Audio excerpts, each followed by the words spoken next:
Welcome back to another exciting episode of MindVerse, everyone. As some of you might know by now, I'm your host Teuta, and today we have an awesome episode in store for you. The journey of being organized keeps shaping up in each episode that we unravel together. In the last episode, we discovered the importance of the night routine. Did you manage to create your own night routine? If you aren't sure where to start, you can always go back to the previous episode and go over the tips and tricks. Today, we're focusing on making your life even better. With technology being a very important part of our lives, we can always make a good use of it. Being organized is a very tough task to begin with. We have seen that so far too. Using technology in this case will be a great opportunity for you. This episode will be focused on the top 10 apps that will help you in the journey of being organized and will make your life easier. Now, as always, go to your favorite spot, relax, and enjoy the episode. The very first app that I would like to talk about is Google Drive. I believe that the majority of the phones have it installed already. At least the Android ones have it for sure. It's a pretty great cloud storage space where you can access all the files that you have worked on or the ones you're collaborating with. Majority of the companies use it and it helps them be organized. And for personal use, it's an amazing tool too. Personally, I use it for making lists in Google Sheets and organizing them for different tasks. If you remember it from the previous episode, I told you that I have a shopping list and a food list. I keep them in the Google Sheets in order to have them as templates for the same activities. And what's great about it is that it keeps updating its functionalities and you can be as creative as you would like to. Also, it is awesome that it has many functions and you don't have to keep other things staggered in other places. The second one that I like using very much is Notion. I came across Notion thanks to my job. In the beginning, it was a bit difficult to use, but the more I used it, the better it was for me. I also use it for myself now. I think it is a perfect place to make planners, to add notes and tasks. It also offers already made templates. If you're out of ideas, it's perfect for that. When you first log in, the homepage has a nice layout and onboarding steps for you. On the left side, you will be able to see the different templates or just create a page from scratch. I really enjoy working on it. Creating statuses, creating projects, and tasks. If you love doing projects, adding statuses, databases, the app is for you. The next one that I like using is Asana. Most of you might have heard about it from your jobs. It is used for tasks mostly, but it has other functionalities too. You can create goals and reminders, which are pretty cool. Collaborating with a team is also very easy. It makes the async work much easier. If you're looking to make bigger tasks for yourself and create subtasks, it is easier to use Asana. It's built specifically for that. You can connect your calendar, it has an inbox of its own. It's pretty great for people who like to create their own tasks and send reminders. That is pretty good in case you forget something. One of the coolest things that Asana has is the reactions you get when you finish a task. It creates a celebration for you, which is a very nice motivation to go forward. The next one that I can recommend is Listonic. It's mostly about grocery shopping, but it can have other functionalities. The next one that I can recommend is Listonic. It's mostly about grocery shopping, but it can have great functionalities. For example, I already have a shopping list template in Sheets that I use, but in case I want to do a mini shopping, I won't create a new sheet. Instead, I have this app to help me build a small list. What is very great about it is that you can add price, quantity, and that way you know exactly how much you will spend. That is great for budget management. Another good thing about it is the checklists.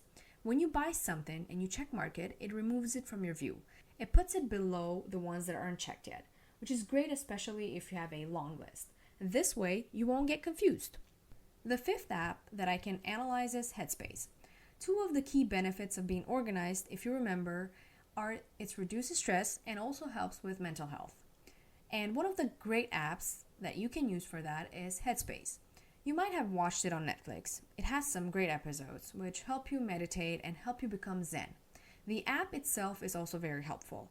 You get your own instructor and you can create a great calendar thanks to the app.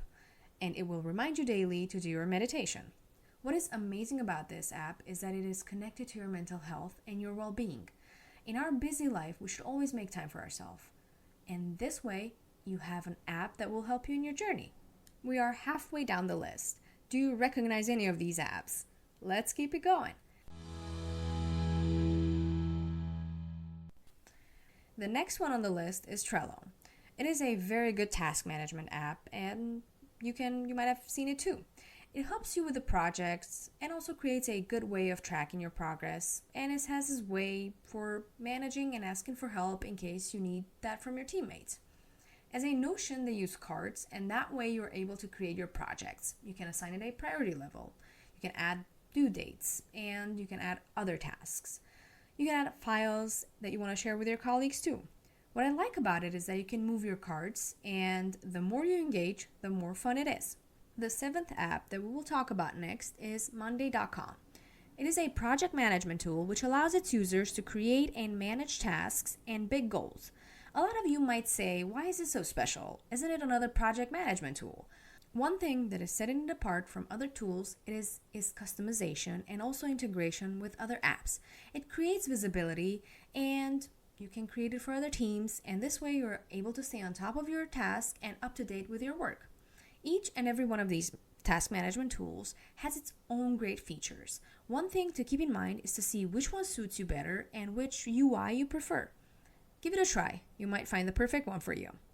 3 more left on the list. Next, we're going to talk about FamilyWall.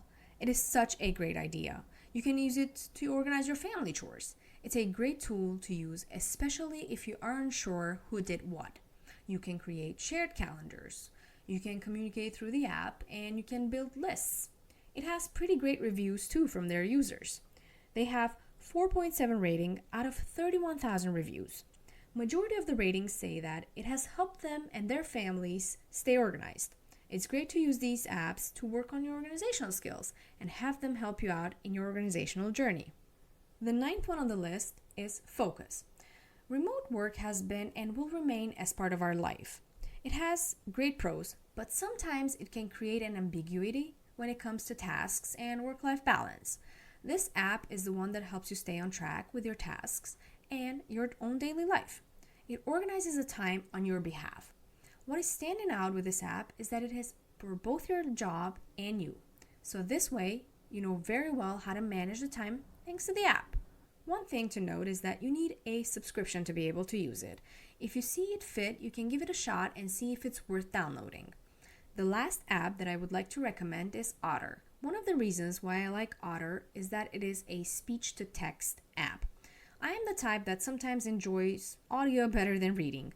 This app helps you record your thoughts and transcribe them in words. This way you don't have to remember everything that you have said. If you get an amazing idea, you have the app and you can immediately record yourself. You can always go back and listen to them. There is a free and a premium version. The free version works well, but in case you need more minutes, you can use the paid version, which allows you to record 6,000 minutes. We're coming close to the end of the episode.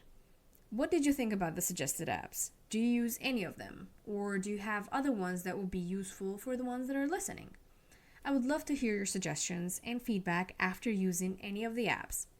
The journey of becoming organized is pretty dynamic and amazing when it comes to the steps that you are going to take. There's always something new that you can try and would always be better than something you did before. So far, you're doing amazing. There's 2 more episodes in the season where we are going to continue our exploration and master the skill even more. In the next episode, the direction will shift to tackling issues. The episode will focus on how being organized can help you handle anything. We will learn the steps to take and understand that everything is fixable. It only takes effort and a great deal of planning. Stay with MindVerse. Feel free to share this podcast with friends, family, and anyone else in need of a little organizational inspiration. Remember, an organized life is a life filled with limitless possibilities. Until next time, stay organized, stay focused, and embrace the beauty of order.